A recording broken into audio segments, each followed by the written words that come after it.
Hikikomori is a Japanese term, which means withdrawn from society.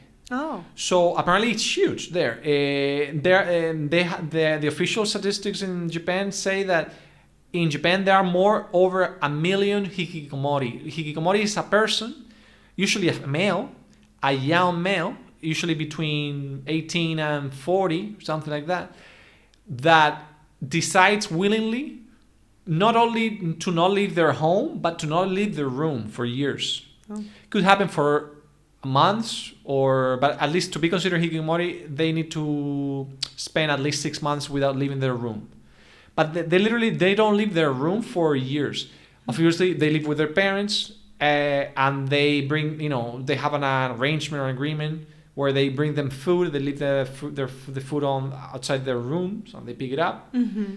They shower every 2 months or whatever, It sounds just like really bad depression, maybe mixed with social anxiety. It is. But listen, it's huge because, see, it's a mixture of things. Because in Japan, depression is a phenomenon that exists everywhere. Yeah. In the civilized world, everywhere. But the thing is, Spain, for example, is a country that is really social. And also, like, for example, in Spain, usually the average mom sees that their 20-year-old kid doesn't have any friends and doesn't leave the room for 2 weeks, they start getting really concerned. And they usually go, maybe they call a psychiatrist, they call a psychologist, maybe they call up some friends, or they try to put pressure so that to make the kid realize that he's not doing the right thing. But the thing in Japan is that the society is so hermetic. Yeah, like hermits, right? No, hermits. Enclosed. Closed-minded? Not closed-minded. It's encapsulated, like. Okay.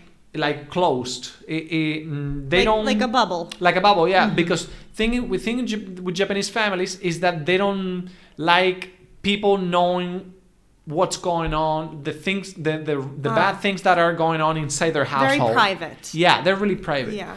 So usually neighbors don't go into, like, they don't go, listen, I noticed your kid has been 2 months without leaving their room. What's going on?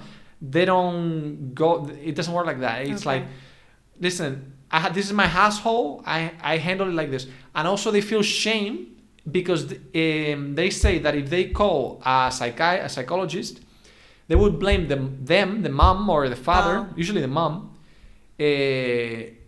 because it's because of the way they raise the kid or something related to that. Yeah. So they usually feel shame. So that's like the last resort. Okay. The last resort to go to a psychologist. Maybe they go to a psychologist maybe after 8 years and years of not leaving their room. And it's crazy because they allow it. Yeah.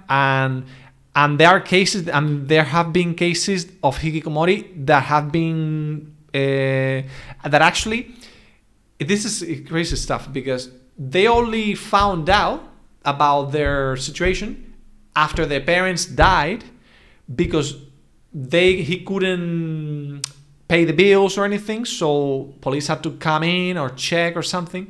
And they found out that he was living there. Or the guy actually was forced to leave the house just to buy food because before the parents did it. And maybe the guy is already 45 and the parents died or whatever, Interesting. So sad, though. It's really sad. It's really sad stuff. But they don't hoard. They're just... No. And they do hoard, too. They do okay. hoard, too. But hoarding is not the main thing in that case because the main thing is that they are so... traumatized about the society, about the pressure, because there's a lot of pressure in Japan, apparently. Especially because usually hikikomori, the typical scenario of a hikikomori is like a young, like a kid, like maybe an 18-year-old, a 20-year-old who is expected to get really high grades to go into like the best college or whatever. So they don't handle that kind of stress so well. And also because they have this group mindset where they think in groups, like you got to do the best for the group. Yeah, like collective. Their collective mindset, yeah. They have this collective mindset, which Americans and Europeans, we are the opposite. We are really individualistic.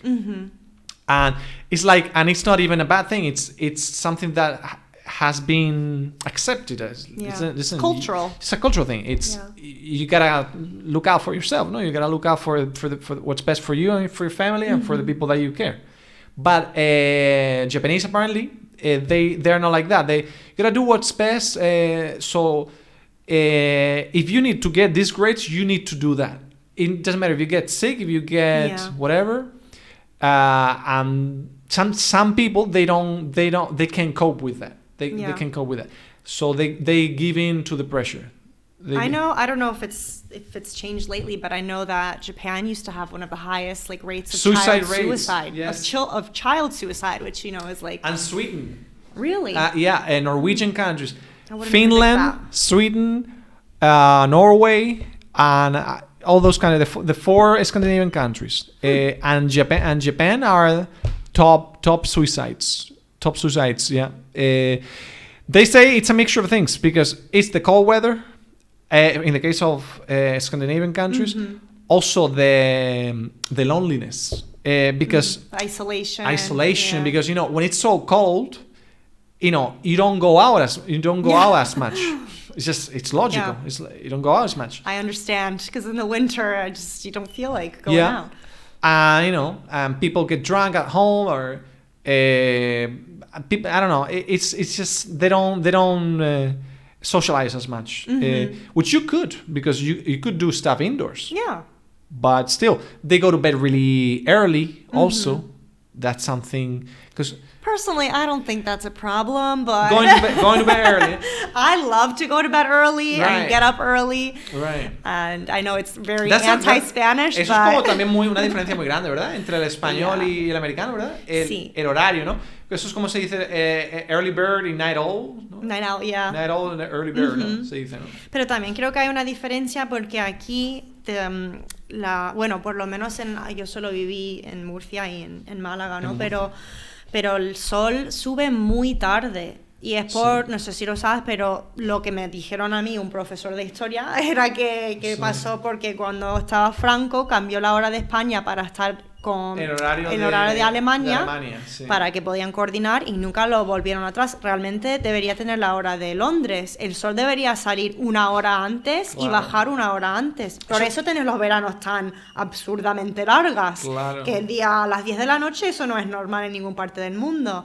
Menos digo el Ártico, maybe cuando no baja el sol, ¿sabes? Pero entonces en Estados Unidos, si sale el sol y a las 6 es puro sol, te animas mucho a despertarte. Claro. ¿Sabes? Y no es tan difícil despertarme a las 6 ahí, pero aquí sí que me levanto y parece que son las 3 de la madrugada y es diferente. Pero yo creo que eso tiene mucho que ver.